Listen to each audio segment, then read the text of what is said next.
Atlanta, you're listening to the Abbie Knights Morning Show, the #1 party show in the city. So who's to say we should?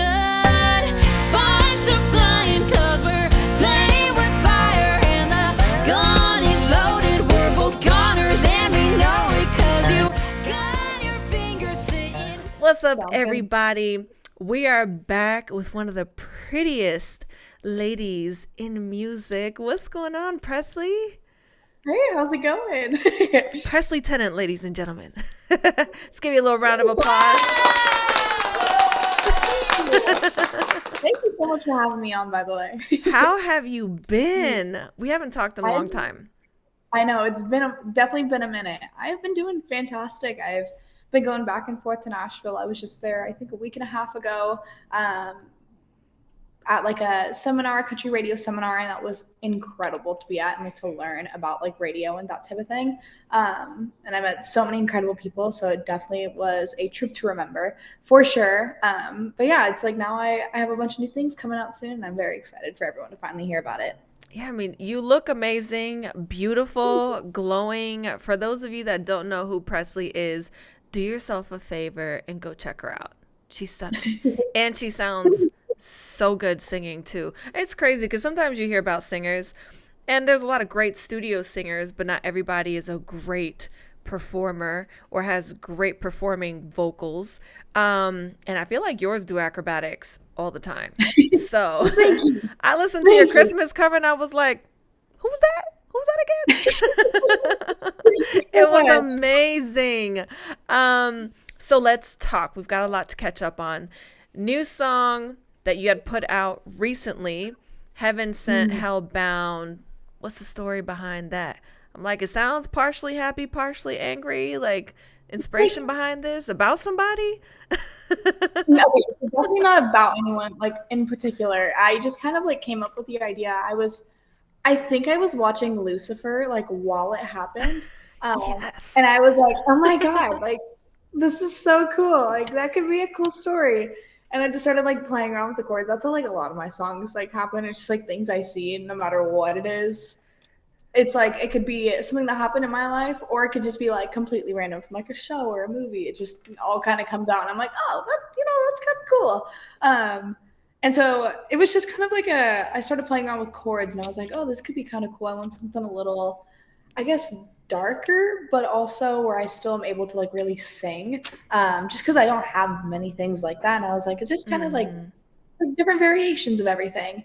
And so I ended up like coming up with a really cool like tagline, and it's like that's what you get from making a deal with the devil. And I was like, oh, that's cool. And so it kind of just like spiraled into this whole creation of a song like later that day, and I was like, this is really cool. So I sent it to my producer and my manager, and I was like, hey, what do you guys think? And they're like, this is great, you're coming to Nashville, you're recording this, and we're gonna release it. So I was like, perfect, sounds good. Sounds good to me. Yeah. Like, let me get my running pants on, I'm on my way. Yep. I love it. So you've been booked and busy over the last year. COVID's been crazy. What's it been like performing in this weird bubble that they have everyone in? It's like you see people, but you don't with the masks. It's kind of strange. Like just having a bunch of eyeballs looking at you. Yeah, and it's like you don't know like who they are until they like take it off a little bit, and you're like, oh, okay, that's who it is. And then they trying to work out who they are from like the top. Their eyes, yeah. Like your body, you're like, is that them? I don't know. Is that them? Yeah. No. But with COVID, it definitely was a shock. I mean, I feel like everyone can attest to that. They feel the same way. Granted, during the time that everything was kind of shut down, I was definitely looking at everything as like okay, this is not my busy work time. This is where I need to use this time to my advantage right now and just get all my music done. Make sure I'm writing, recording, everything that I can that I can't do, or I'm not going to have as much time for when we slowly start to come out of this and I'm starting to do shows. Granted, I'm still writing all the time, but it's definitely harder for me to make my trips out to Nashville to go to record and that type of thing.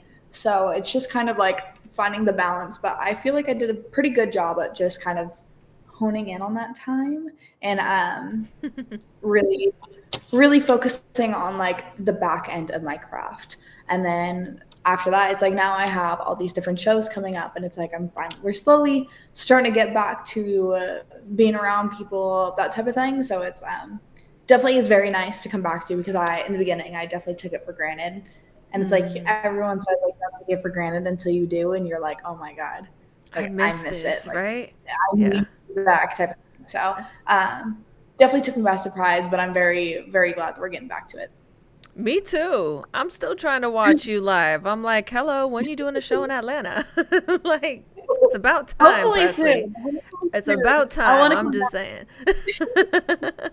So, I mean, speaking of bookings and stuff like that, you got booked for Boots in the Park. I mean, let's really talk about it. Tim McGraw, Dustin Lynch, Presley Tennant.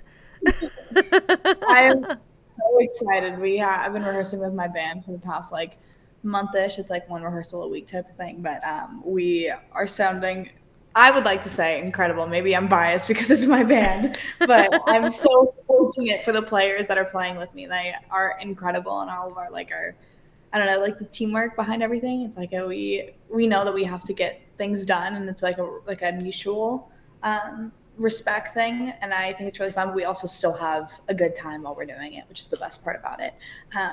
But yeah, to be opening up for like Tim McGraw and Dustin Lynch, and then Craig Morgan Evans. I'm like, oh my God, I'm your biggest fan, and now I get to meet you and open up for you. What?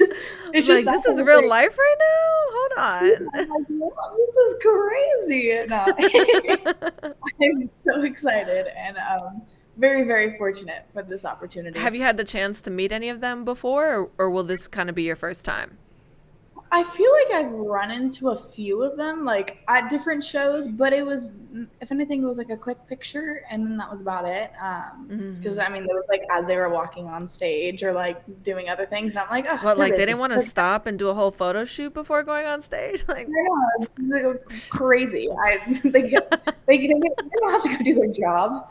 Jeez, they can take time to take a picture with me. Jeez, no, I'm completely kidding. So I have dry humor, if you haven't noticed.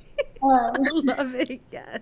I feel like I gotta preface that, because people will be like, she's so rude, so stuck up. She just wants the world to stop. Like, no, that's not what we're saying. No, but so good. I'm very, very excited to see them and actually like get to meet them and like be like I have a time slot I'm opening up from, so I'm very, very excited for these opportunities. That's so cool. How many songs do you have in your set for that show? I think I have about 7 or 8. I think I know it's like a 30 to 35-minute set. We just kind of, I don't know, we've like been adding songs and then like getting rid of some, and we're like, do we talk more? Do we add like a solo here? Do we do something like this? So it's just like figuring out our time slots, but finalizing it all this week. I know definitely 7 or 8, but I'm very, very, very excited to perform all these new songs. Yeah, the journey, the dream is the journey. Everybody doesn't see all the work that goes into these performances. It's not the couple minutes that you see on stage. It is hours. Oh yeah. And hours, no pun intended. But I think one of the coolest parts about you, Presley, is that you're just so cool. You're so youthful and fresh and fun and insanely talented. I don't even think you really understand how gifted you are when it comes to what you do at your age. I'm like, what are you, like 19 going on 80? Like, you just understand life. And when you sing, I feel it. When you sing, it sounds like you've been around forever. Like, you've experienced so much life and you're so well traveled. I mean, outside of getting booked and having an incredible experience on The Voice, you've been on a cover too of a magazine. I saw your Bridge magazine cover. You looked stunning, so beautiful. What was that like? Had your whole little photo shoot moment? It's like, it's so surreal, because it's like, I don't know, I'm from like a small town in California, and I mean, as small as it gets in Southern California, it's like a little horse town out here. And so it's like, I don't know, that's just kind of like what I was always raised around, and not, there's people that always either move out of it or they stay there the rest of their lives. And so it's like, I know I want to stay there, but I also want to venture out. And so it's like knowing that everyone around me is very like business orientated, that type of thing. And then I was like the one that chose like the creative route is a lot, or like, I guess not the sports route,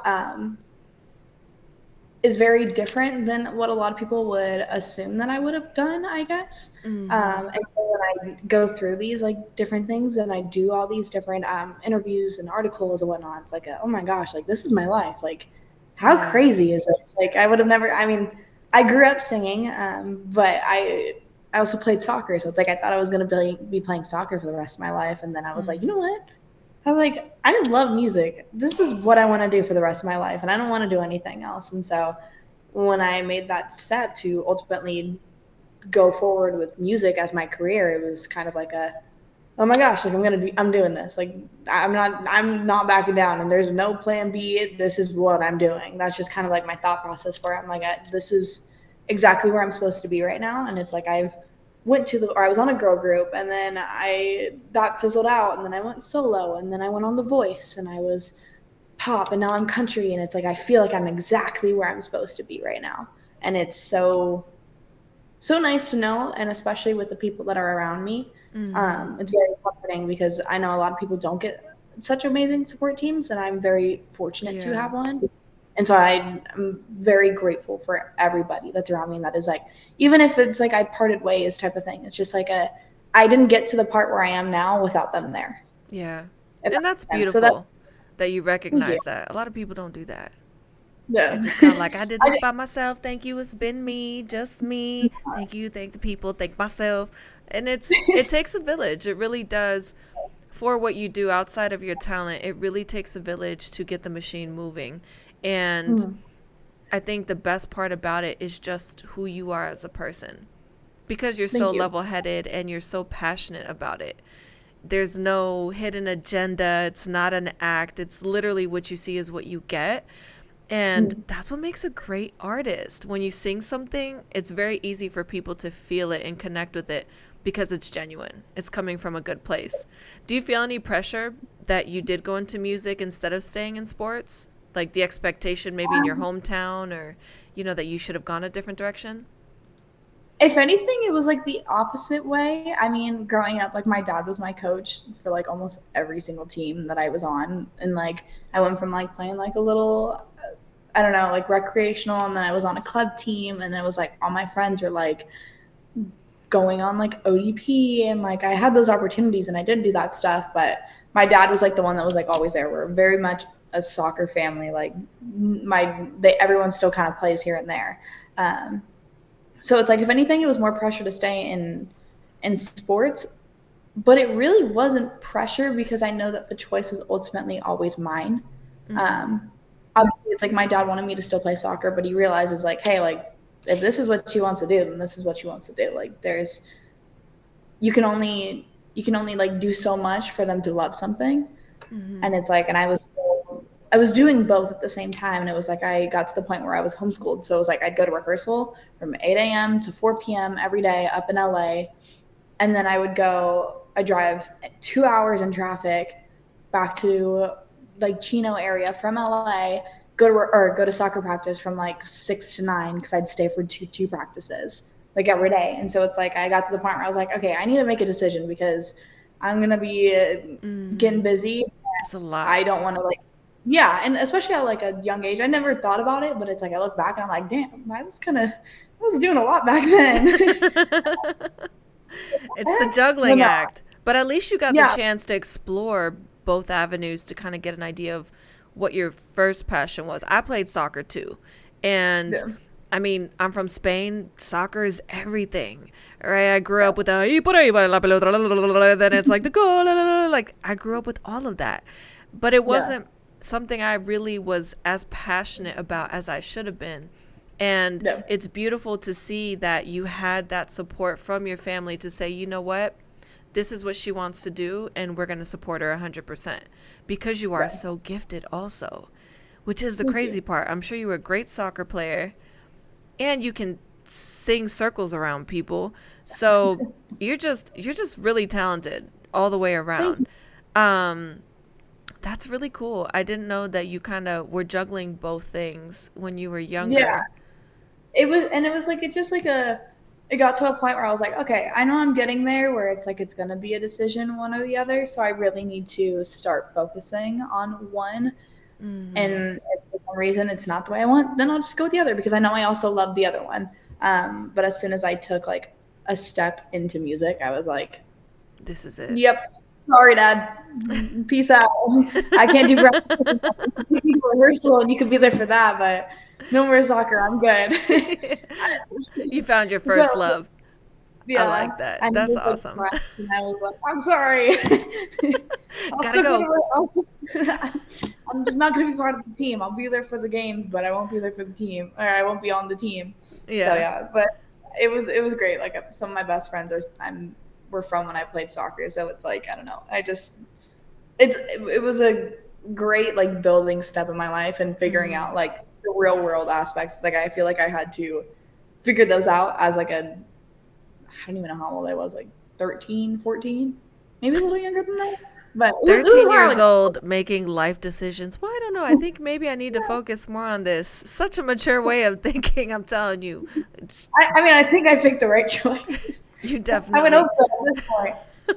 So, yeah. Well, I I mean, we all have gifts, right? So at the end of the day, when you find that, making the decision on which path to take, I think really comes down to what brings you the most joy on a Yeah. day-to-day basis. And it feels like music is who you are, and soccer was something you were great at. Mhm. So I definitely think you made the right decision. I mean, I don't know. Maybe I'm biased because I'm like, we can't have you trying to go back to explore the soccer route. Okay, that's been there, That, done that. that chapter has been closed. That book has been put away back on the shelf. We're Right. good. Next thing you see, Presley Tennant quits music for soccer. No, never. I would cry. I'd be like, what? Why? Uh-uh. So, you have a lot of songs that seem to be very personal to you. Mhm. I know we talked a little bit about Heaven Sent, Hellbound. Can we talk a little bit about Half That Strong? What was the meaning behind that? What's the purpose? Obviously, the title makes a pretty big statement. Mhm. So I wrote Half That Strong originally for my dad's birthday. I want to say it was in 2020. And yeah, it was 2020. And I was kind of doing it mainly as just like a way to say thank you and like how much I love and appreciate everything that he does for me because I feel like I don't express it enough. And so I Mm. felt like I don't know. It felt right to write a song, especially because he has been one of my biggest supporters through it all and like has been there every step of the way. I know like I could always count on him to be there in that moment. I mean, there's no bond like my dad and I's. And so I I wrote the song and then I didn't really plan on releasing it. But then when Father's Day was coming around, I was like, you know what? Like I feel like a lot of people can relate to this, especially on Father's Day. Like I feel like it's very even if it's not like their dad or it could be like their mom or their grandma or their aunt or uncle or like maybe it's a friend's mom or something like that or friend's parent. I just felt like everybody has that someone in their life that's like a hero to them and like Mm-hmm. has taken them in, like shown them the way and shown them the steps and like taught them everything that they know type of thing. Or at least influenced ways to help like individualize themselves, if that makes sense. Like I wouldn't have done anything without my dad because I feel like I would have been a completely different step because I just learned so much through it. And so that's why I wrote the song, was just to kind of like say thank you and like tell him how much I appreciate him. And but then it was released and it's like I've gotten like an overwhelming response of like, oh my gosh, like I can relate to this. This is about this person in my life or this person in my life. And I'm like, oh my God, like this is really cool to know that like somebody else like really, and I mean truly feels the same way that I do. Isn't that amazing when you can connect with people? I think It, that's got to be, as an artist, the most rewarding feeling ever.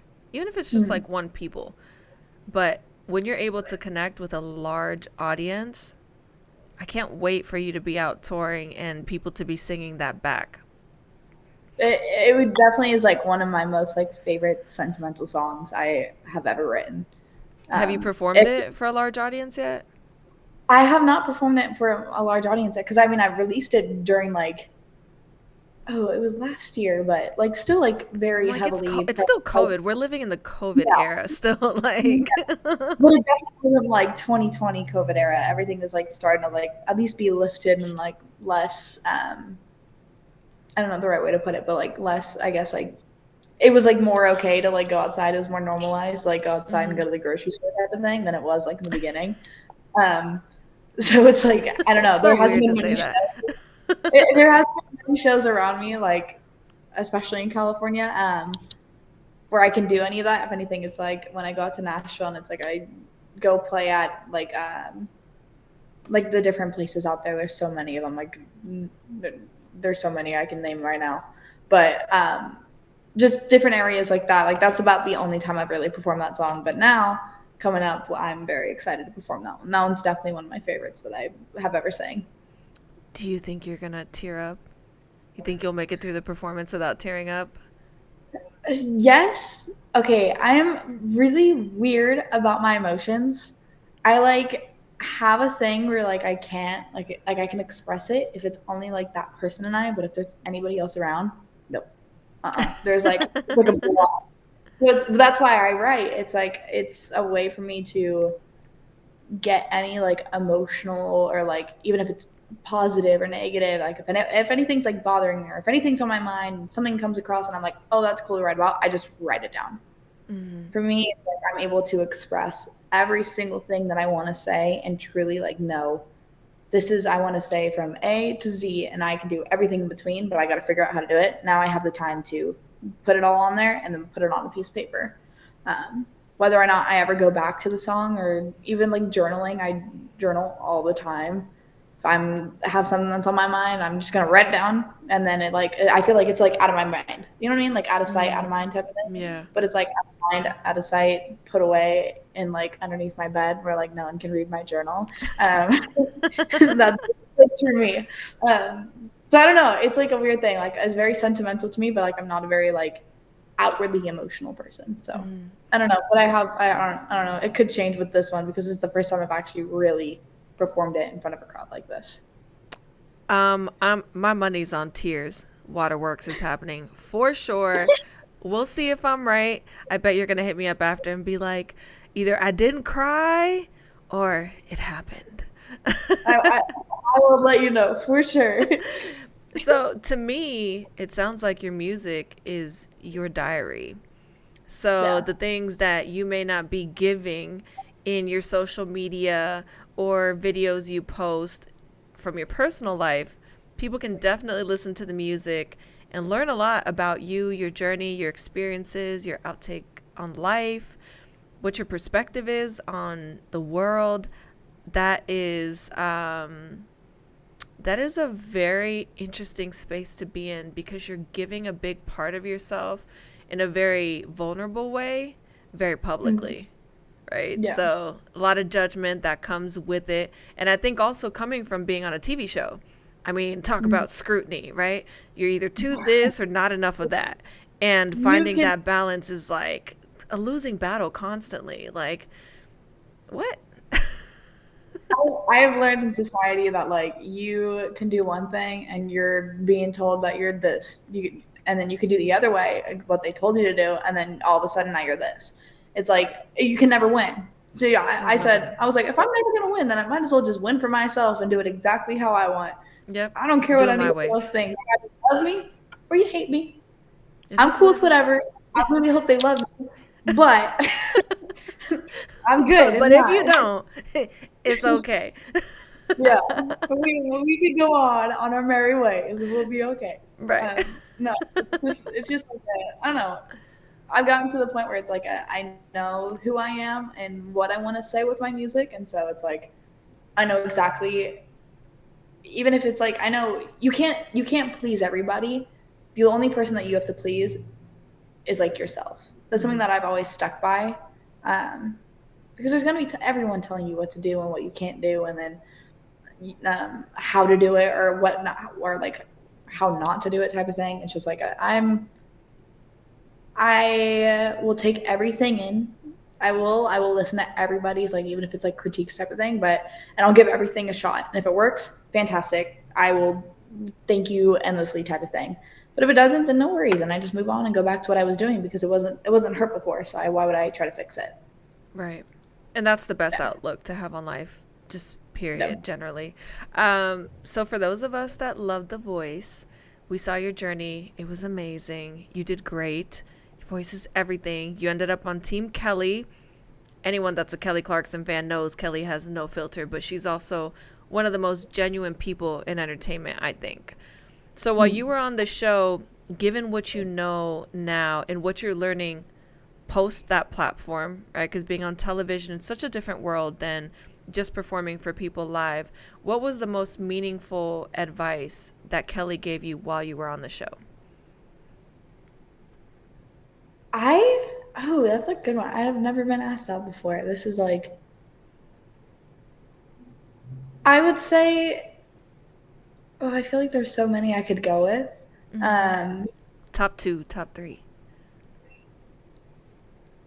Okay, there's like one that really stuck out, and it kind of goes along the lines of the last thing that we just talked about. And it was like it was in between. I was there for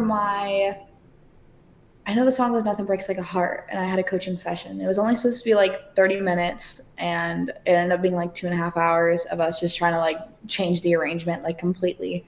And she told me, she was like, you're the artist. You're the one that's in control of everything for yourself. She was like, you still want to listen to everybody around you, but don't lose yourself in that process. She's like, just because someone else is telling you something, don't lose sight of who you are. It may open up new doors and lead to different avenues. It's like the same thing with songwriting. Like, the reason why people co-write is because they may have an idea, but they want something else that sparks a different idea. And so, but that was something that really stuck with me. And she said, don't ever lose sight of who I am just because someone tells me to do something. Because it's like the song that I was given it was like Miley Cyrus's Nothing Breaks Like a Heart. But if you heard it, it's like like, it was like very like Dolly Parton 9 to 5, but like disco synth. And I was like, okay, I'll make this work somehow. Yeah, like, this is different. Yeah. And then I got in there, and she was like, do you really like this song? And I was like, I do really like this song. And she's like, but do you see yourself performing it? And I was like, yes and no. And she was like, well, what do you mean by yes and no? And I was like, I just imagine it like a different arrangement. She was like, okay, what are you thinking? She's like, I know how I have an idea of how you should do it, but I want to hear what you think. And I was like, well, I love like big power notes. That's what I love. I love to be singing long, soaring notes, but I also know that sometimes it's really nice to pull things in. She was like, that was exactly what I was going to say. So we're going to run with this, and you tell me what you like and what you don't like. And I was like, all right, perfect. And she's like, feel free to jump in and jump out whenever you feel like it, because ultimately this is what you're performing. I'm not performing it. So like, you have to be okay with it. I was like, yeah. And then it's like, after that, we changed the song, and it was incredible. And it's like, I felt like I was, even though like the song wasn't in my wheelhouse or like my comfort zone, I guess. I mean, I could perform it then at that time. I wouldn't have been mad, but it definitely could have been a different song. Yeah. But then after we changed it, I was like, okay, this is really cool. And I was just in rehearsal the other day, and they were like, why don't we do this song from The Voice? Like, this could be cool. And I was like, oh, like, I have like another show on April 22nd up in Laughlin or Bullhead, Arizona, and we're like, we might do it there. And so I was like, that could be kind of fun, like a little like trip down memory lane type of thing. And that one's a fun one too. So I think that's where we're going with it.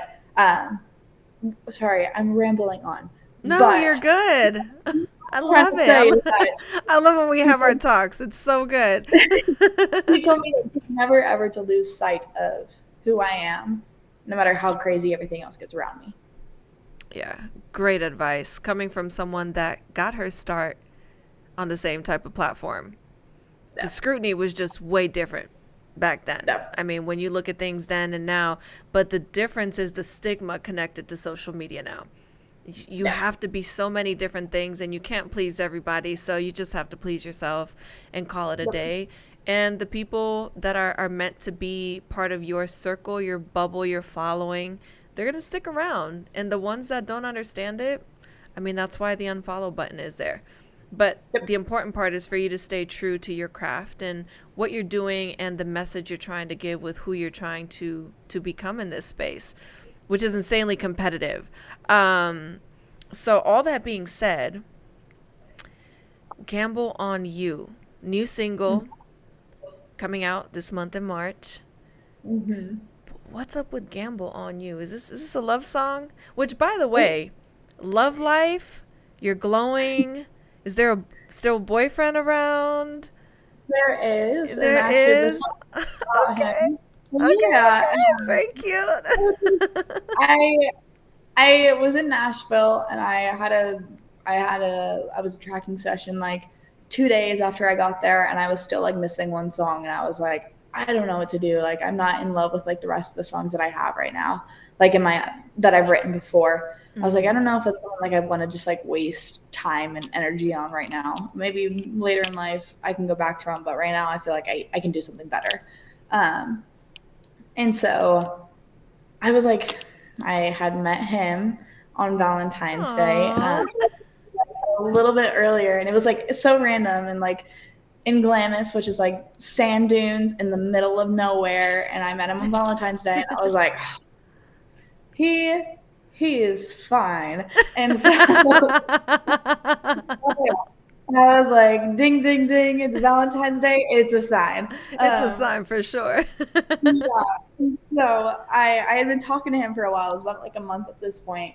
And I was like, I was in the hotel room, and I turn on the TV, and I'm just thinking about like, I have to write a song. I gotta write a song in like 2 days, like by myself. I barely know how to play guitar. Like I know a little bit, but like enough to write. And I was like, Sounds I'm like a gonna do great this. foundation. No, yeah, It's we're going starting good. off great.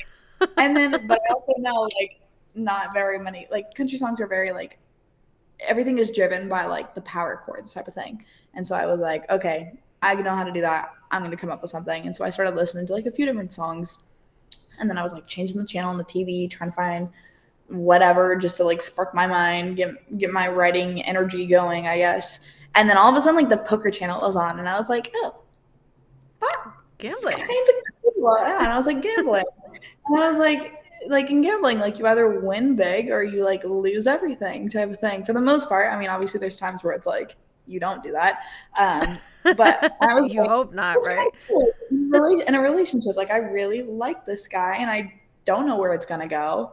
I really hope that it's gonna turn out well. Otherwise, my heart is gonna be in a million pieces on the floor. I'm gonna have to pick them back up myself. So I started coming up with it, and I was like, this is really cool. Like I'm taking a gamble on you. Like this is, and it's like also kind of weird because like when I hung out with him like that night, we were playing card games, and I was like, oh, that's kind of cool, like a little full circle moment type of thing. There's a lot of signs with this guy. He better I be good to know. you too. Yeah, he was amazing.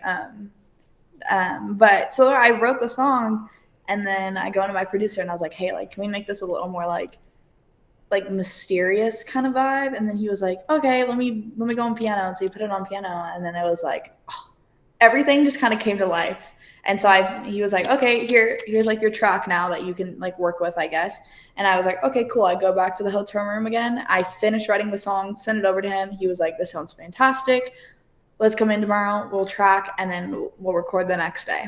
And so it's like I recorded it, and it was like definitely became one of my favorite songs, like to sing by far. Like between that and Half That Strong, and I think probably Bite the Bullet, those are my favorite songs that I think I've ever written. And then after that, I mean, it's been a year now since I like maybe a little bit under a year, but about. And so it's like I when I got home and I like got like the track, like a mix of it, I was like playing it for him, and he was like trying to turn it up, and I was like turning it down and like talking over it so he wouldn't hear it. And I was like, so I wrote a song about you. Like, I don't know if this is weird. And he was like, oh, I don't think so, but I want to hear it. And so it took me a while to like send it to him. Like I think I finally sent it to him like maybe a month ago, 2 months ago, and I was like, no, I don't know. This is really Kind of weird. cringy moment. Like, I don't know what he's going to think. Is he going to think it's too much? But he loves it. So, which is really cool. And there's definitely other little hidden things coming up very soon that I can't talk about very soon. Or I can't talk about yet, but it's coming out very soon. But yeah, I don't know. It was just like so weird. It was like it was supposed to happen, and now it's one of my favorite songs, and now I'm performing Hello, it. serendipity. I know, and it's like coming out March 25th, and I'm very excited. And it's available for pre-save now, and so it's like I don't know, it's like my little baby is like finally like out for the world. It's like my Aww.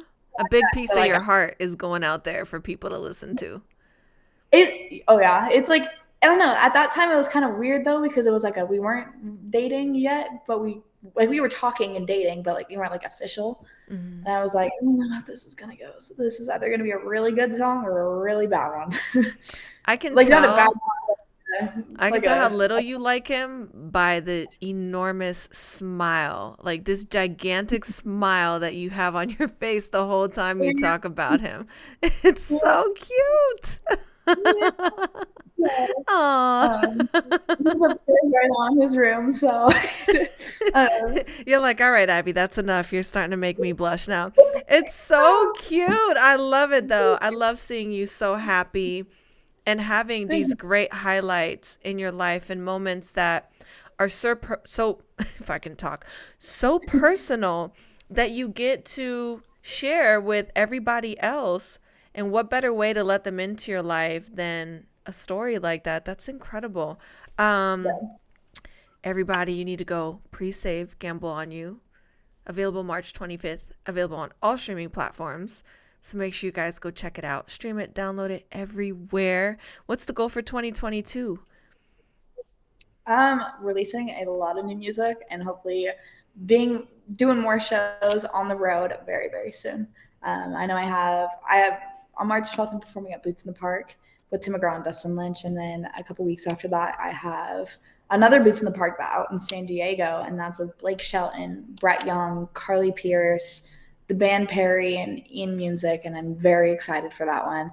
That's like the I'm reunion gonna with go up to Blake. Blake and be like, yeah, but yeah, he didn't turn for me, so not really. He's gonna be regretting it. Like, I know it should have turned for you. Hey, remember when you didn't turn for me? Thanks. Well, now look where I'm at. No, I'm not gonna do that. I couldn't. I'm not gonna do that. I'm I mean, gonna in my head, but I'm not gonna do that. it's thoughts. If I do, I'm gonna be really surprised if I say that out loud to him. But Oh, yeah, I that's feel so like he'd be the funny. right person to say it to because he did it, and he'd be like, "Well, did you do good?"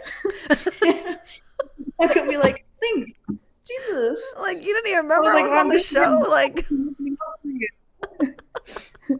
like, but wow. That's amazing. That's gonna be so good. I'm gonna have to like reach out to you and have you tell me all about how that one went, because that's gonna be one for the books. April 2nd, you yep, said, right? yes. And from what I hear, Blake doesn't have much of a filter. He's really funny and he's just kind of off the cuff all the time. So That's what I'm saying. If I ever said that to him, I would feel comfortable doing it because I know he'd get my he'd get it stuff. without feeling offended, right? Which is the fun in Yes. it. I mean, come on. Yeah. Mark Cuban talks Yep. about how he declined Uber. He told them they were never going to make it. And now look. So Yep. you just never know. All right. No. So I want to get in your business a little bit. What's something most Yeah. people don't know about you? Oh. There's got to be something, Presley. I mean, something. You have any weird talents or like goofy stuff you like doing when you're at home? I have okay. I know I have two things. One of them's like really nerdy, but the other one's just like kind of weird.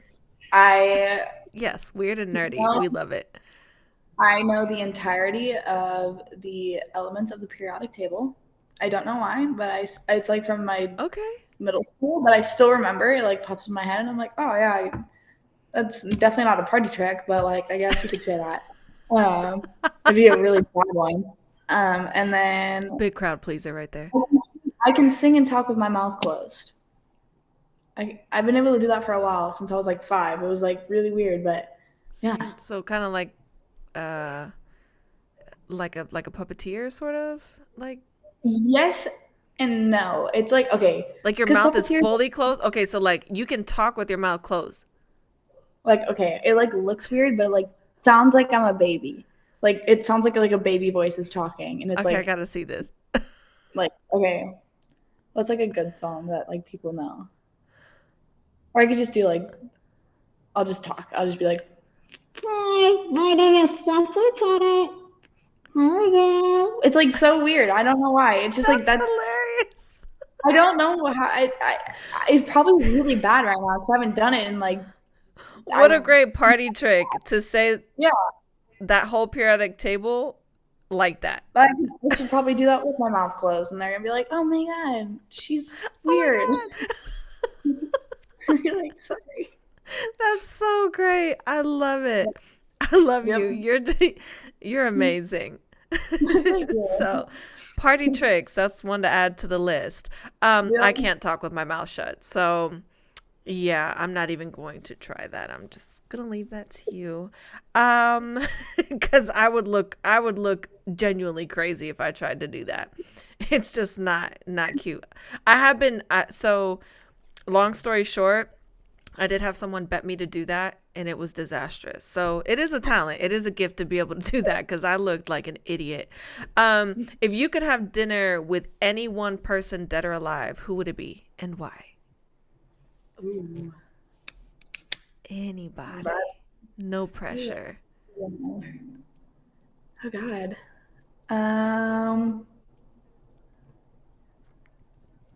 Oh, I have no idea. There's got to be somebody. Like I'm trying to think of like somebody that's like just so interesting that like I would love to meet. I have only one person that is kind of like always been at the top of my list, or if I could get like 20 minutes, it wouldn't even be a full Who's that dinner. one? Michael Jackson for me, hands down. Okay. Because I think he's very misunderstood.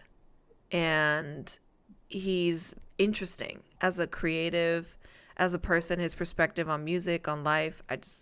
That's always been my go-to on that. When people have asked me, like, if there was one person, and I'm always like, Michael Jackson. And if not, if I was going to have a follow-up to that and I could get a second dinner, it would definitely be Kobe Bryant. Hands down. My two top picks. Yeah. I feel like mine, like at least like music-wise, would be like Patsy Cline. Okay, I like it. I don't know why, but like I feel like it'd be so cool to like sit down with her and at least like What would I be don't know, one like- question you'd ask her? I don't know. Sorry, am I making this really difficult for you? No, you're fine. I would say I don't know. I feel like I'd have like a million, but probably like what is like the inspiration behind like everything that's so broad, but it's like everything that's like that she's done. Like what? Actually, hold on. No, it would be Johnny Cash. That's who it would be. Ooh, that's a good one. Yeah, that is definitely my one. Just because it's like I don't know, he's so like mysterious kind of thing, and like he has cool songs, and that's what I love. I love like the real like rock, bluesy, country kind of vibe. So I feel like yeah, It's like it's there, but it's not. Like he gives you just enough to reel you in, and you're like, wait, is there more to He's that like- story though? yeah. I would say that. I love it. That's a good answer. That's a good one. Yeah. Yeah, that would be a great conversation. Yeah. That's a good one. I was really thinking like what you would ask him, but there's so much you could ask him. There's avenues to go down. There'd be, like, a Endless. branding- What life, music, career, like industry experience? Like, let me get all of it in 30 minutes. Yeah, just 30 minutes. Just give me your whole life story. Just give me the whole rundown. Well, okay. Like I know we said we were about to go, but I was kind of lying a little bit because I can't let you go without having you sing something. Yeah. I know I do this to you every time. Oh, good. Like before you go, but please wait. And there's more. Yeah. Did you have something you can sing for us today? Yes. I can do a little bit of my new song coming out, Gamble on You. Yes, I would love that. This is a little bit of the chorus. I'll do that. So. Especially now that we know what it's really about. This is going to be amazing. Don't be a joker or play me for a fool. Come on, baby, show me your next move. I'll be the queen to your king since you asked me to. But don't fool now, 'cause I'm taking a gamble on you. Yes, that was amazing. I can't wait for the song to come out. That was amazing. Ladies and gentlemen, vocals, okay? That's what you call vocal acrobatics. The control is insane. Not warmed up, nothing, just straight to it. I love it. That was incredible. Gamble on You, Thanks. available March 25th. Everybody needs to go get it, especially now that you know what it means and what it's really talking about. Everybody needs this song. And Valentine's Day just passed. Telling you, it's going to be the new love anthem. So pretty. It's been Thank so you. nice talking to you, Presley. I missed you. It's been forever. We've got to do this know. again sometime soon. Can't wait to Yep, hear if please. you and Blake duke it out. Maybe y'all will have like a like a sing down instead of a showdown, a little sing down. Yep. No. Yep. Right? Oh, Yeah, we'll definitely have to catch up soon. It's really always a pleasure speaking with you. And I look forward to hearing about the new things you've got in the works. Thank you so much. I will. We definitely will have to do this again very soon. Yeah, for sure. We're going to take a quick break, you guys. Make sure you don't go anywhere. You're listening to the Abbie Knights Show. Wake your ass up. It's time for the Abbie Knights Morning Show, the best show in the city.